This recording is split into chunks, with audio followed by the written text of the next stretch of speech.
Spiderman மேல in fact நிறைய super heroes பெரிய மரியாதையை வச்சிருக்காங்க. முதலாவதா அயன்மேன் ஸ்பைடர்மேனோட புத்திசாலித்தனத்தின் மேல ஒரு மிகப்பெரிய மரியாதையை வச்சிருக்காரு. அயன்மேன் காமிக்ல ஸ்பைடர்மேன் தன்னுடைய வெப்ளூயிட்ஸை விற்க ஆரம்பிச்சா மில்லியன் கணக்கில் சம்பாதிப்பாரு அப்படின்னு சொல்லியிருக்காருங்க. அது மட்டும் இல்லாம ஸ்பைடர்மேன் அயன்மேனுக்கு தெரியாம தன்னுடைய ஸ்பைடி ட்ராக்கரை அயன்மேன் மேல வச்சிருக்காருன்னு பாத்துக்கோங்களேன். சிவில் வார் காமிக்ல அயன்மேனும் ஸ்பைடர்மேனும் பயங்கர க்ளோஸா இருக்க மாதிரி காமிச்சிருப்பாங்க.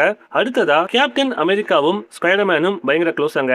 இன்ஃபேக்ட் பீட்டர் பார்க்கர் தன்னுடைய ஐடியா கேப்டன் அமெரிக்காவை எடுத்துட்டு இருந்திருப்பாரு. அண்ட் கேப்டன் அமெரிக்காவுக்கு ஸ்பைடர்மேனை பார்க்கும்போது ஒரு மாடர்ன் லைஃப் பக்கி பன்ஸா பாக்குற மாதிரி இருக்குமாங்க. காமிக்ல இவங்க ரெண்டு பேருக்குள்ள எப்போதுமே ரெஸ்பெக்ட்ஃபுல்லான கான்வர்சேஷன்ஸ் நிறைய இருக்குங்க. மூன்றாவதா வுல்வரினும் ஸ்பைடர்மேனுமே பயங்கரமான க்ளோஸாங்க. காமிக்ல நடந்த ஒரு சுவாரஸ்யமான நிகழ்வு சொல்றேன். வுல்வரின் தன்னுடைய பர்த்டே பார்ட்டிக்கு எக்ஸ்மேனை கூப்பிடாம ஸ்பைடர்மேனை கூப்பிட்டுருப்பாரு. என்ன ரீசன் அப்படின்னு பார்க்கும்போது எக்ஸ்மேன் ஃபேமிலியில இருக்க எல்லாருமே வுல்வரினோட வழியை புரிஞ்சுக்கிட்டதே இல்ல. அவர் வெறும் ஒரு கில்லிங் மிஷினை மட்டும்தான் பார்த்திருக்காங்க. ஆனா ஸ்பைடர்மேன் அவர் நல்லவரா நல்லது பண்ண முடியும் அப்படின்னு நினைச்சு பார்த்திருக்காரு. அதனாலதான் வுல்வரினுக்கு ஸ்பைடர்மேனை எப்போதுமே பிடிக்குமாங்க. இன்ஃபேக்ட் காமிக்ல கேப்டன் அமெரிக்கா கொல்லப்பட்ட போது அது ஆப்வியஸ்லி ஸ்பைடர்மேனுக்கு தான் ஒரு மிகப்பெரிய வழியை கொடுத்திருக்கும். சோ உடனே வுல்வரின் ஸ்பைடர்மேனை போய் எப்படி இருக்காங்க அப்படின்னு பார்க்க போயிருக்காங்க. தோருமே ஸ்பைடர்மேன் மேல மிகப்பெரிய மரியாதையை வச்சிருக்காருங்க.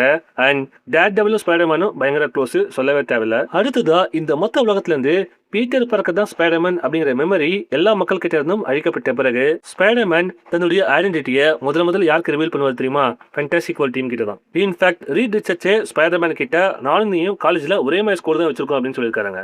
அடுத்ததா காமிக்ல மார்ஷியல் ஆர்ட்ஸ்ல ஜித்தனான அயன் ஃபிஸ்டே ஸ்பைடர்மேன் ரொம்ப டேஞ்சரஸான ஆளு அப்படின்னு சொல்லியிருக்காருங்க. அண்ட் இதுக்கெல்லாம் மேல பேட்மேனும் சரி சூப்பர்மேனும் சரி ஸ்பைடர்மேன் மேல மிகப்பெரிய மரியாதையை எப்போதுமே வச்சிருக்காங்களாங்க. என்ன பொறுத்த வரைக்கும் மார்வல் காமிக்ல ஸ்பைடர்மேன் எப்போதுமே கொண்டாடப்பட்டுக்கிட்டு இருக்க, கொண்டாடப்பட வேண்டிய, எப்போதும் கொண்டாடப்பட போற சூப்பர் ஹீரோ.